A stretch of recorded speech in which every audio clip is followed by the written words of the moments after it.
graffiti à São Paulo déchaîne les passions, soutient les manifestations et montre au fond un Brésil assez en désarroi à quelques semaines du premier match. Ce dessin, il est signé Paulo Ito, qui dit tant de choses ne vont pas au Brésil qu'il est difficile de savoir par où commencer. Et ainsi, il montre un petit enfant attablé en larmes, une fourchette dans la main gauche, un couteau dans la main droite et dans l'assiette, un ballon de foot. Et l'on sent bien sûr que ce ballon de foot ne satisfera pas sa faim. À 3 semaines donc du premier match, la fête du football prend-elle un tour plus politique? Que nous dit-elle du Brésil d'aujourd'hui?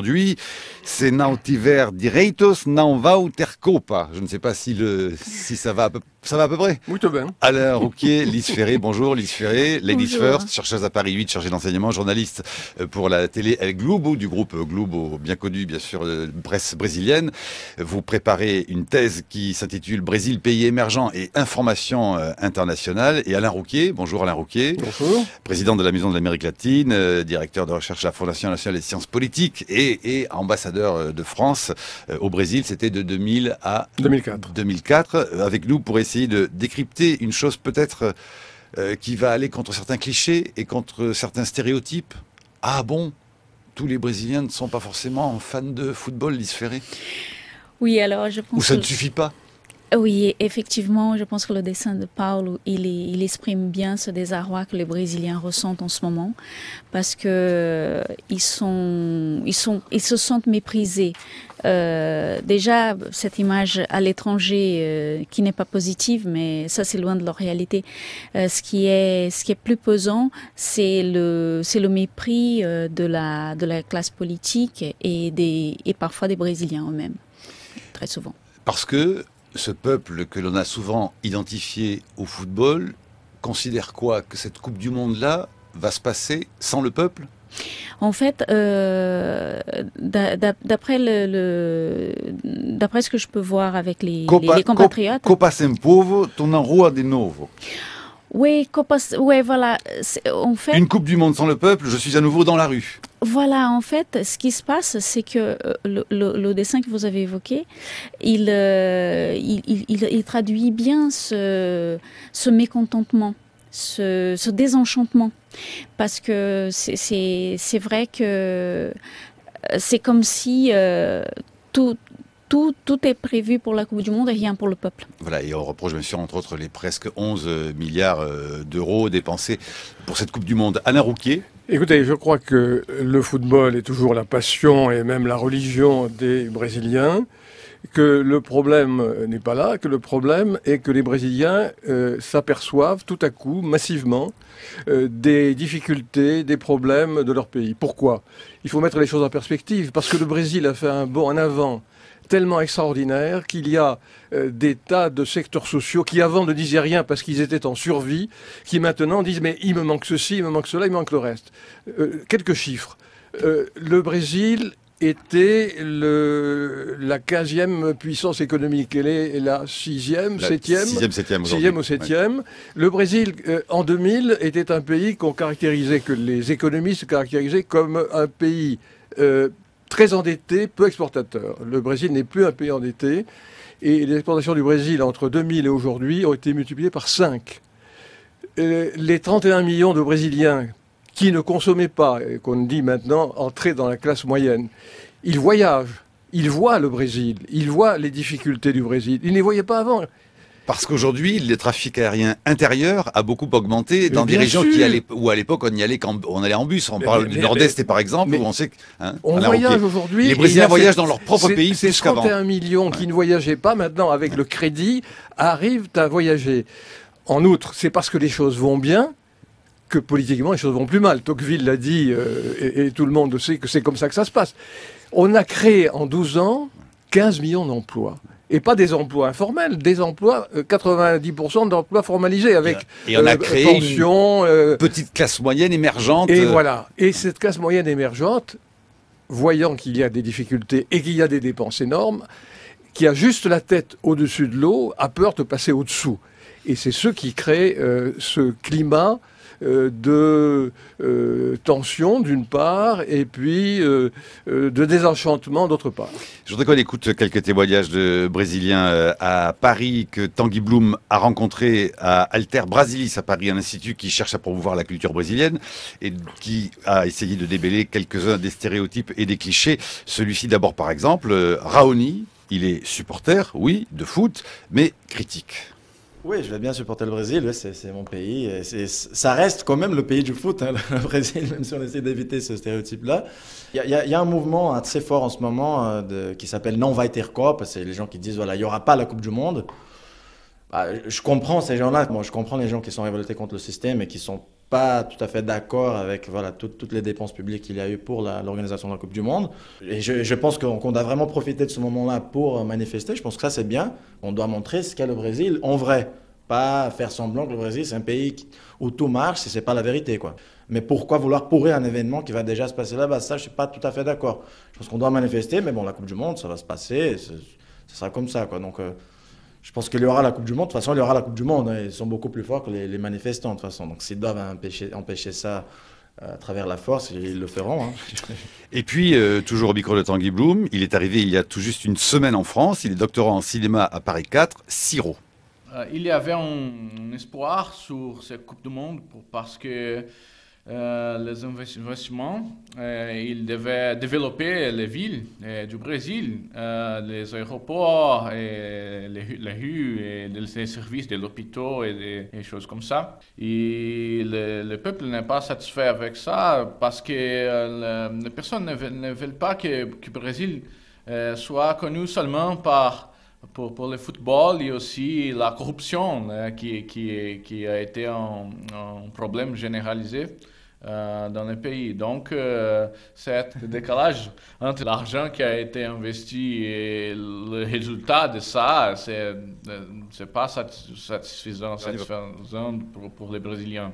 Et puis Flavia, qui explique en quoi les mouvements sociaux de l'année dernière sont importants aussi pour comprendre les enjeux actuels des manifestations, pas seulement forcément d'ailleurs liés à la question du mondial. Flavia. Je trouve tout ça très positif, ces types de discussions.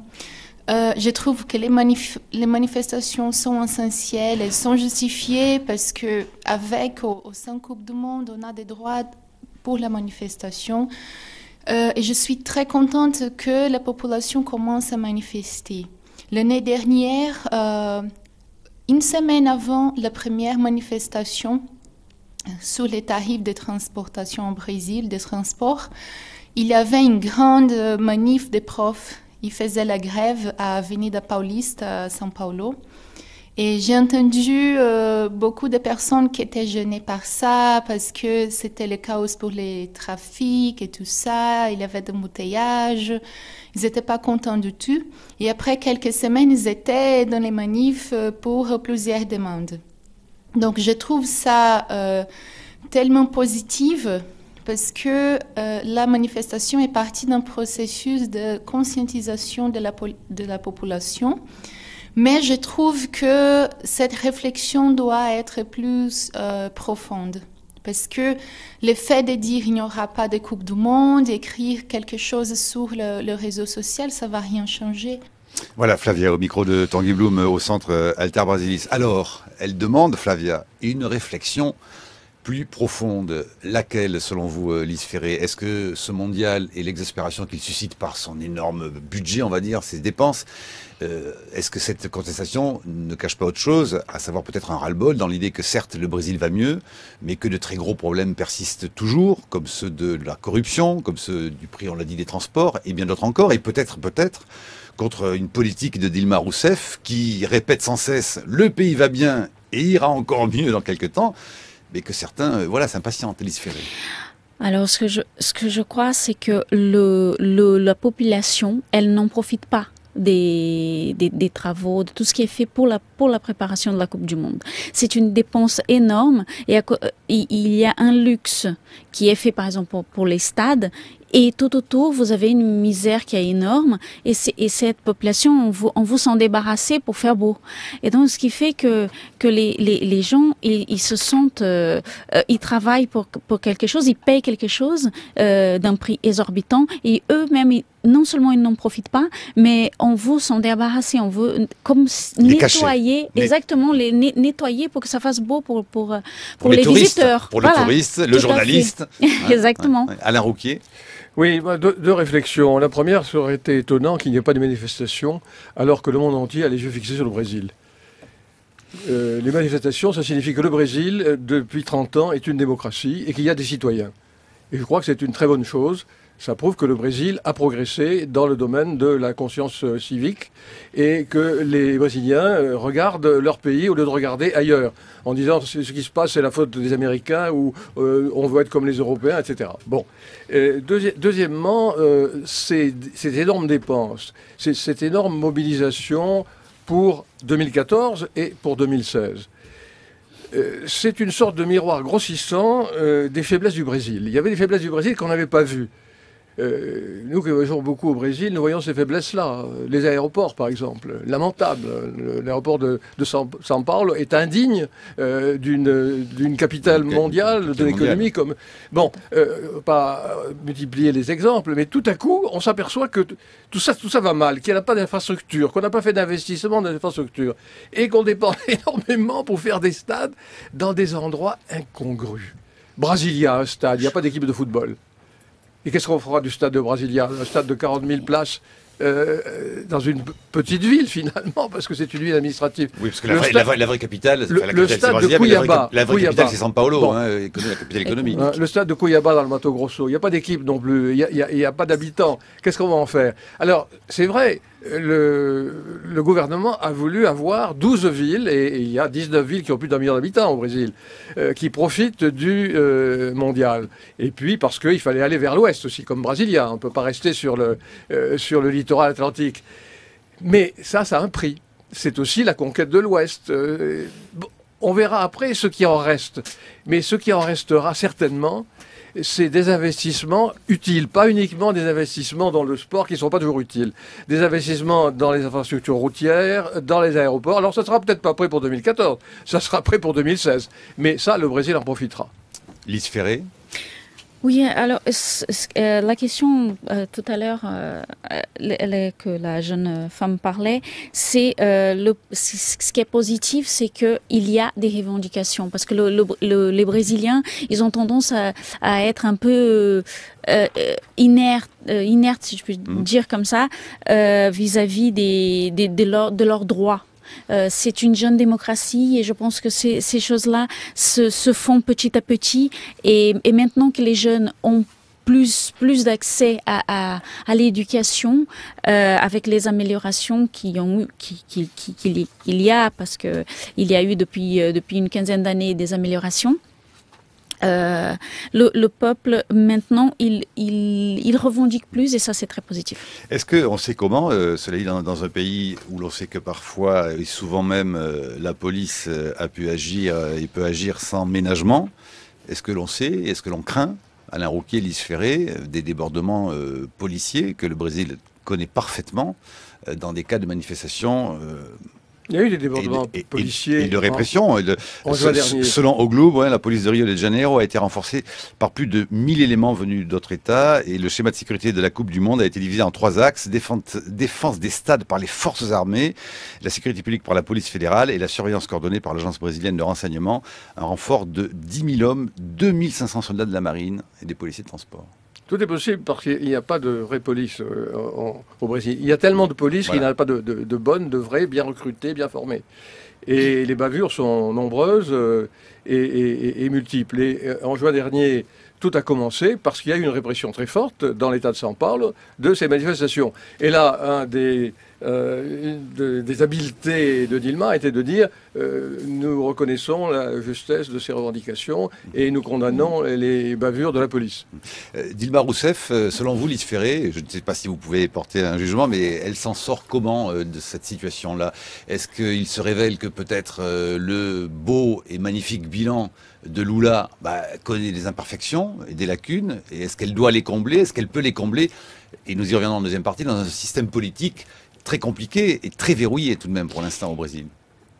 À mon sens, il y a deux choses. Le pays va moins bien, mais ça, c'est partout. Ce qui fait que Lula, il avait un charisme qui Dilma Rousseff n'a pas. Donc, je ne sais pas s'il aurait mieux géré la situation, mais en fait, il y a un vrai mécontentement vis-à-vis de sa politique, ça c'est sûr. À 8h15, nous reviendrons sur toutes ces questions. Alain Rouquier, Lise Ferré, deuxième partie introduite par Brice Couturier. Bonjour Brice. Bonjour Marc, oui, c'était précisément la question que je voulais aborder en deuxième partie. C'est la participation de l'armée au maintien de l'ordre risque-t-elle de rappeler aux Brésiliens cette époque de la dictature militaire? Et est-ce que cela peut jeter une ombre sur cette démocratie et sur ce pouvoir d'une jeune gauche brésilienne si jamais il y a effectivement des débordements de la part de l'armée dans la répression des manifestants? Et bien sûr, les matins, aujourd'hui, le Brésil, à quelques jours, à peine 3 semaines, du premier match de la Coupe du Monde. Nos invités, Lise Ferré, chercheuse à Paris 8, chargée d'enseignement, journaliste pour O Globo, la version télévision.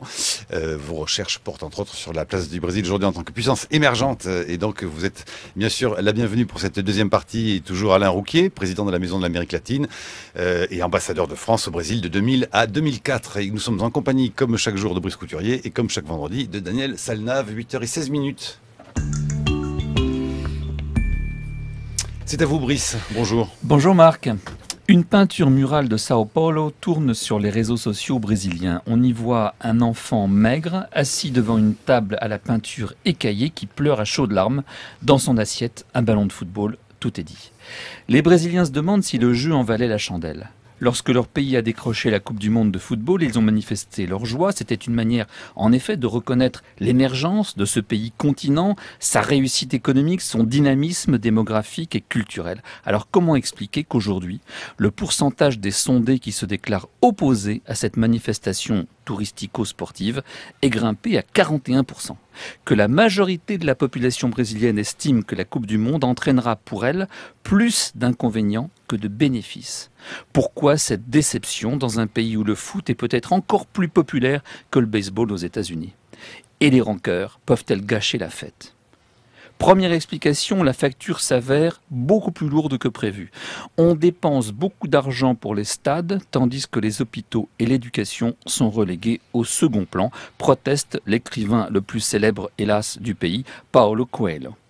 Les nouveaux stades et les infrastructures auront coûté la bagatelle de 11 milliards de dollars, alors qu'initialement, la facture était prévue à 3 milliards. Les retards accumulés dans la réalisation de ces grands travaux, qui provoquent des insomnies, il faut le savoir, chez les dirigeants de la FIFA, mettent en lumière les faiblesses de l'économie brésilienne. Alors, voyons ces faiblesses.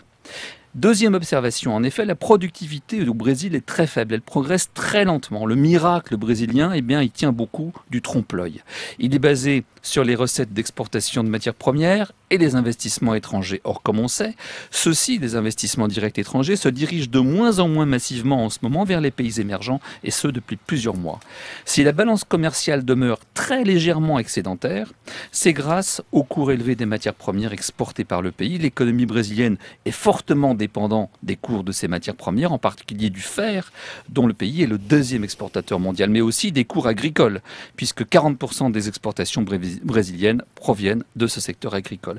L'exploit de 2010 a marqué tout le monde. L'exploit de 2010, année où le Brésil a connu une croissance à la chinoise de 7,5%, ça a été un cas unique et n'a pas été réédité depuis. Depuis quelques années, la croissance se traîne un peu au-dessus de 2%, 2,3 l'an dernier, 2,5 sont attendus cette année, c'est bien peu. L'hostilité envers la Coupe du Monde cristallise un mécontentement social diffus envers un pouvoir qui n'a pas suffisamment investi dans l'éducation, dans la santé, dans les transports, envers la corruption aussi, notamment la corruption de la police. L'agitation sociale, si elle troublait sérieusement le déroulement de cette Coupe du Monde, ferait peser de sérieuses sérieuse menace sur les Jeux Olympiques de 2016. Mais si le gouvernement de Dilma Rousseff devait adopter des mesures restreignant vigoureusement les libertés pour sauver sa Coupe du Monde, comme l'empressent les multinationales associées à cet événement, eh ben cela rappellerait dangereusement au Brésil de bien mauvais souvenirs dans un pays qui a connu une longue dictature militaire. La chronique de Brice Couturier sur franceculture.fr. Commentaires, réactions à la chronique de Brice Couturier, monsieur l'ambassadeur, Lise Ferré. Lise Ferré ?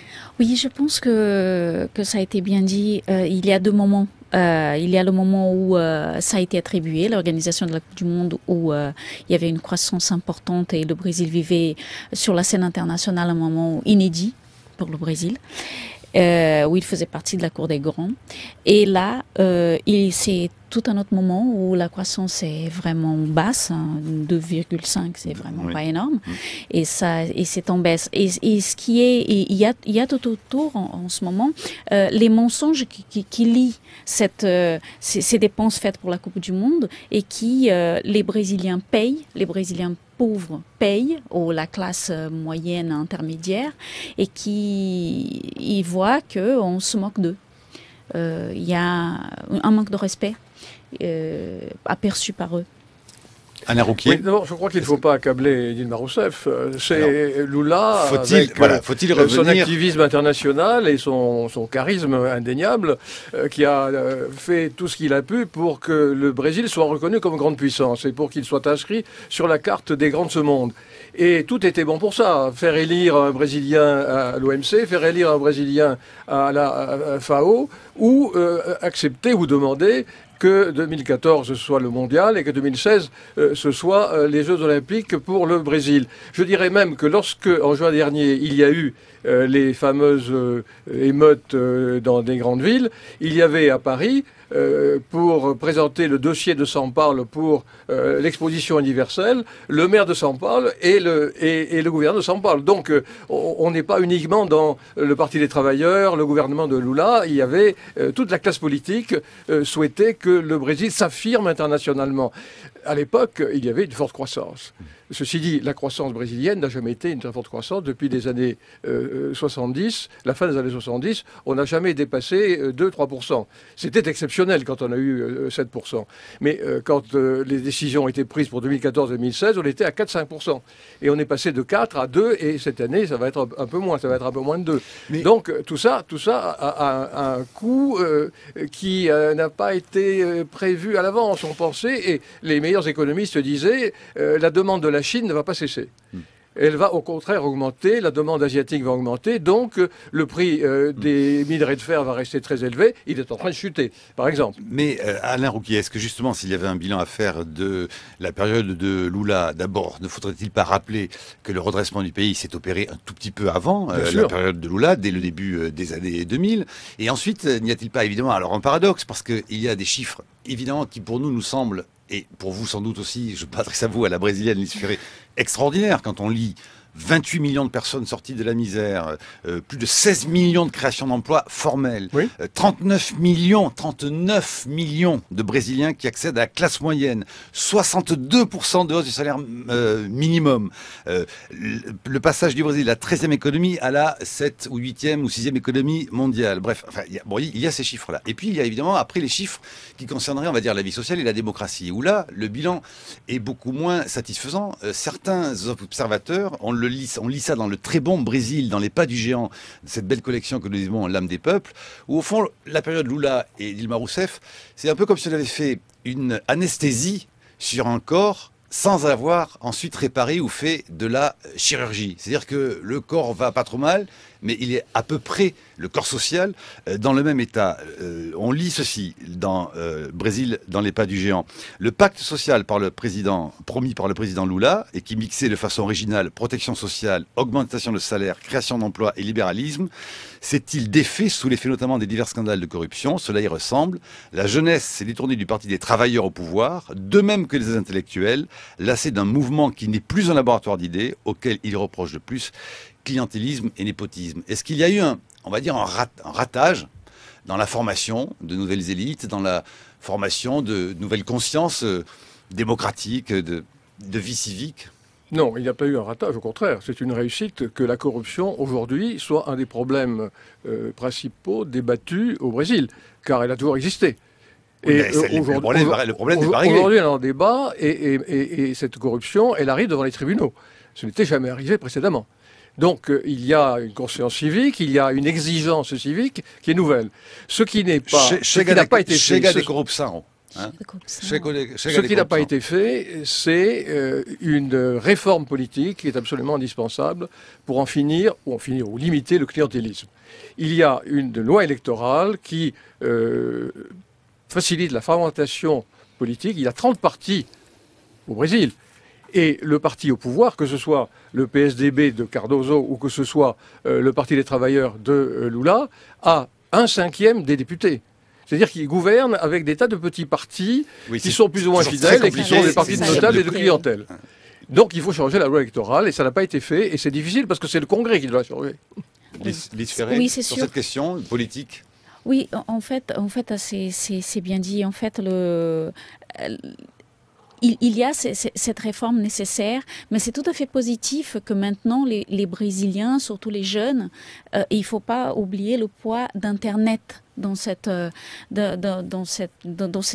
enjeux-là, parce que les Brésiliens, ils ont l'impression, et c'est pas qu'une impression, de participer à la démocratie du Brésil. Parce que ils avalaient tout ce qui faisait la classe politique et ils n'avaient pas de voix et surtout, ils ne se sentent pas représentés par la presse. Parce que la presse brésilienne est tenue par une élite.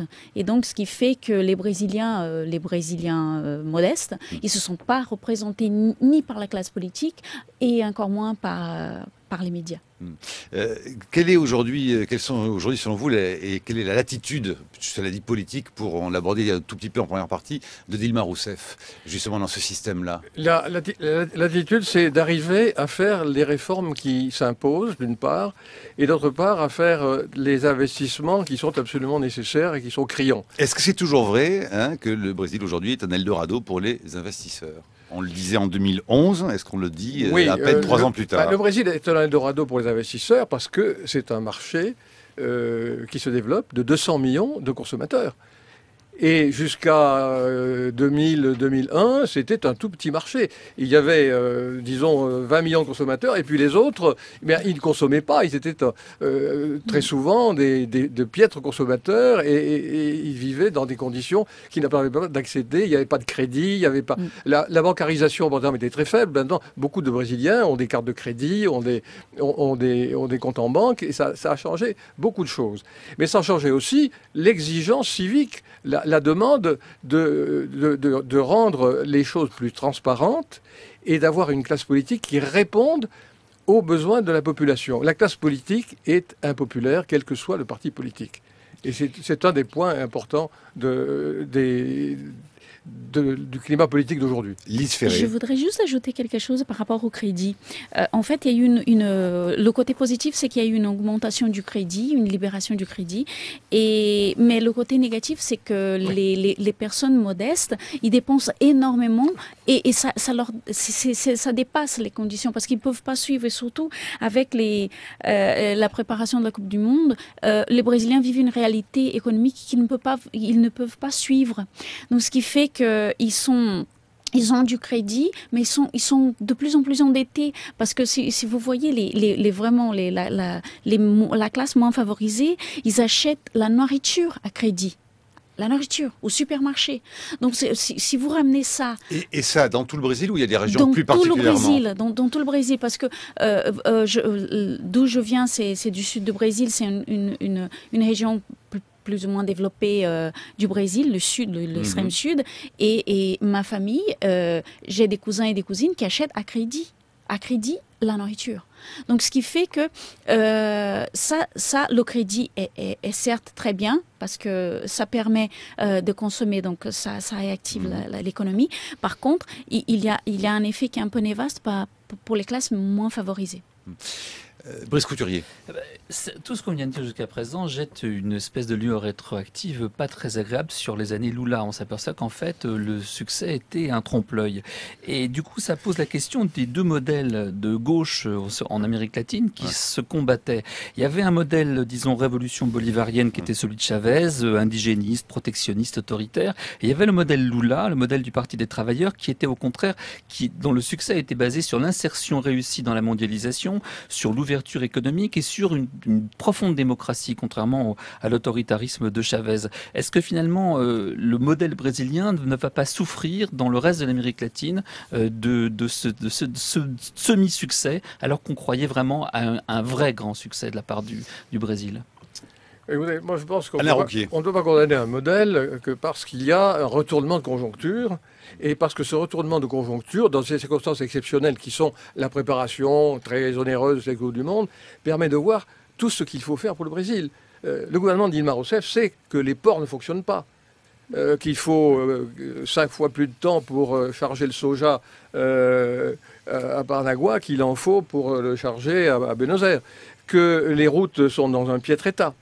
Que les aéroports ne sont pas dignes d'un grand pays 7e puissance mondiale. Tout ça, on le sait. Mais aujourd'hui, toute la population le sait. Toute la population le voit. Ce n'est pas le modèle qui a changé, c'est le modèle qu'il faut améliorer et que les bénéficiaires de ce modèle, tous ceux qui sont passés de la pauvreté à une certaine classe moyenne, veulent changer parce qu'ils ont peur de revenir en arrière.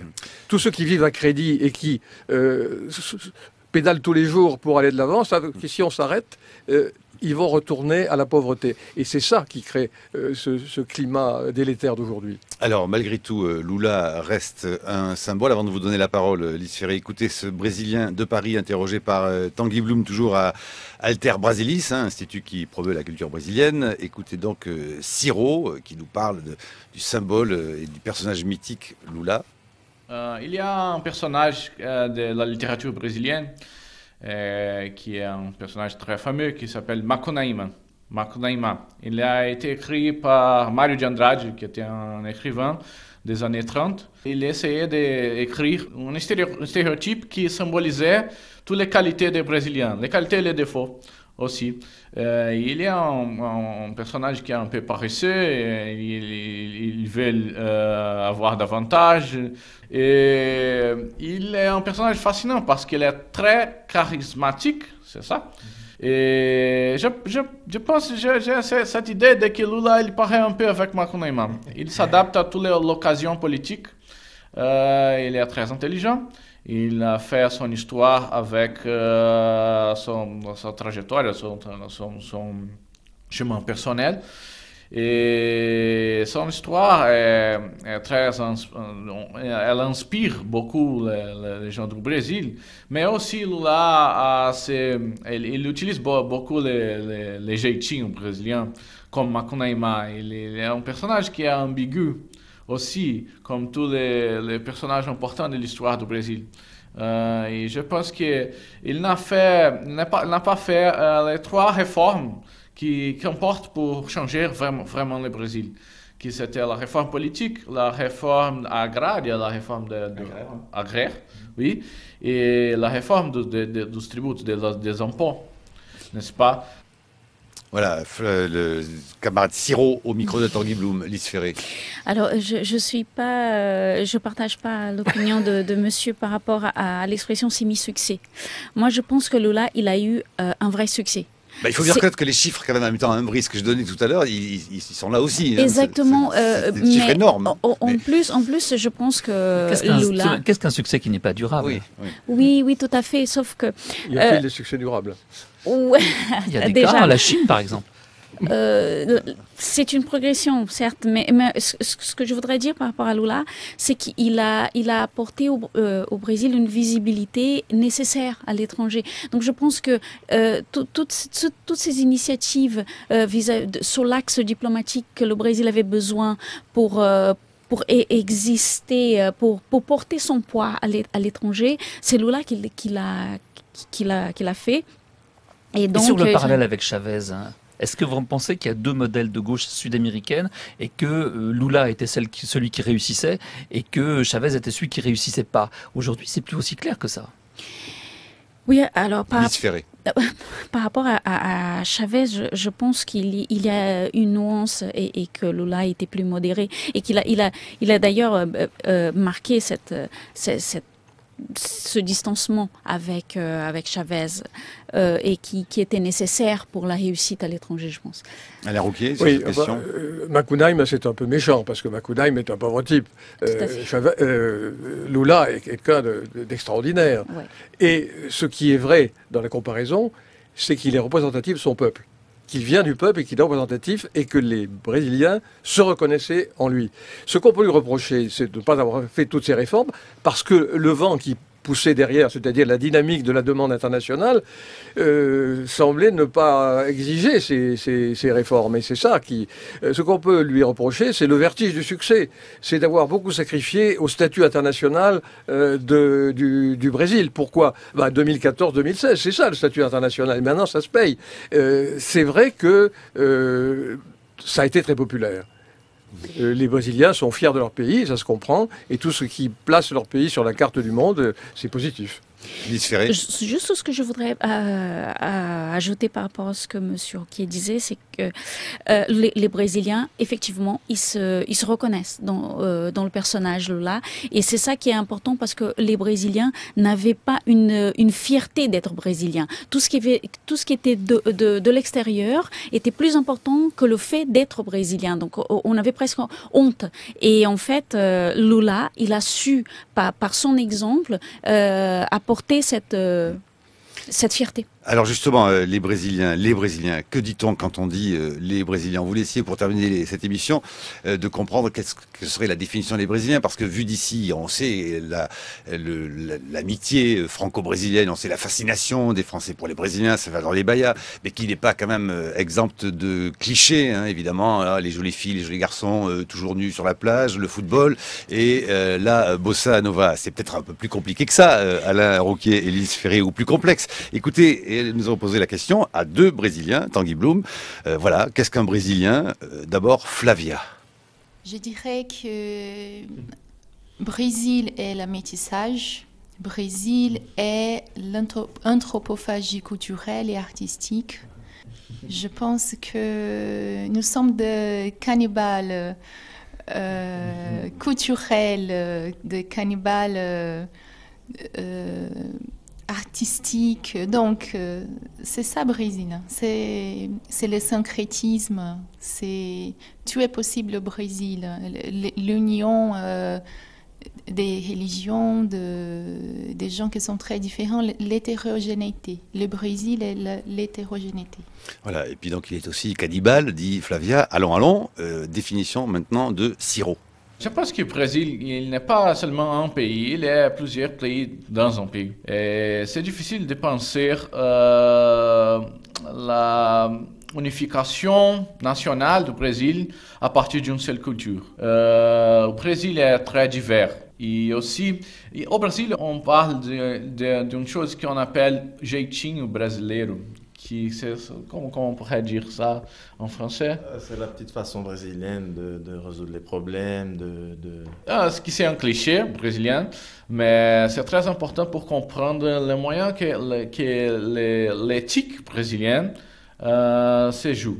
C'est exactement comment se forme sa façon morale, qui est très important pour comprendre exactement comment marchent les choses au Brésil. Et je pense que ce jeitinho, c'est un mot-clé pour comprendre ça. Ces techniques sont toujours pour avoir davantage sur les autres. Et cette technique, elle a été développée dans la colonisation, avec les facteurs des inégalités de la colonisation entre les peuples qui étaient là, etc. Je vois que ça commence à débattre autour de la table sur le bob, là. Non, alors c'est au micro que ça se passe, Alain Rouquier, Lise Ferré. Oui. Alors, écoutez, dans ces définitions-là... Le Brésil et les Brésiliens, pour moi, c'est trois choses, le Brésil. C'est le plus grand pays métis du monde. C'est la réussite du métissage. Alors, c'est ce que j'allais dire, là. Deuxièmement... Qui interdit les violences sociales Au sens racial. C'est un pays qui est homogène, c'est un pays qui est multiple, et c'est un pays qui est un en même temps, parce que les Brésiliens sont fiers d'être Brésiliens. Somos uno. Voilà. Hein, le fameux Deuxièmement, c'est le plus grand pays qui a réussi à créer une civilisation industrielle sous les tropiques. Et ça, c'est important. Et troisièmement, c'est le pays le plus optimiste du monde. Regardez les classements sur l'avenir du monde. Saudade. Les Français sont les derniers. Et les Brésiliens sont toujours les premiers. Alors, moi, je suis sur le cliché de la saudade. Je suis tout à fait d'accord avec M. Fouquier. En fait, les Brésiliens... Ne faites pas trop de diplomatie avec un Français. Les Français, ils n'ont aucune distance avec le Brésil. Alors... en fait, c'est... homogène, certes, mais il y a un tel... c'est vraiment que c'est plusieurs pays dans un pays.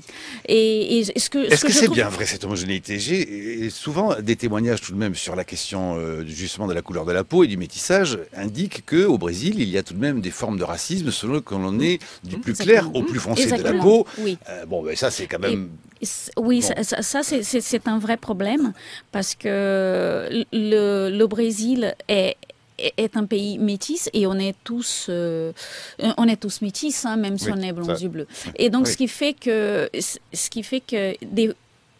souvent il y a c'est les préjugés que je vous parlais tout à l'heure, c'est des préjugés des Brésiliens contre les Brésiliens. C'est soit par les statuts, soit par la couleur de la peau, soit par les moyens financiers. Et donc comme il y a cette le Brésil, c'est un pays où la beauté a une place un peu importante, peut-être assez, à mon sens. Daniel Selnave ? Oui, je reviens peut-être un peu en arrière, ça va être très bref. Mais ce qui m'inquiète un peu, c'est qu'au fond, j'ai l'impression qu'on n'a pas tiré la leçon de ce qui s'est passé dans tous les pays qui ont organisé tantôt des Jeux Olympiques, tantôt des Coupes du Monde de football. Quand on voit l'état des stades en Grèce, où les stades construits pour les Jeux Olympiques sont plus en ruine que le stade d'Épidore. Ou les installations de l'Expo universelle de Séville, par exemple. Quand on voit Sochi qui est déjà en train de se dégrader et qui a coûté des milliards de roubles.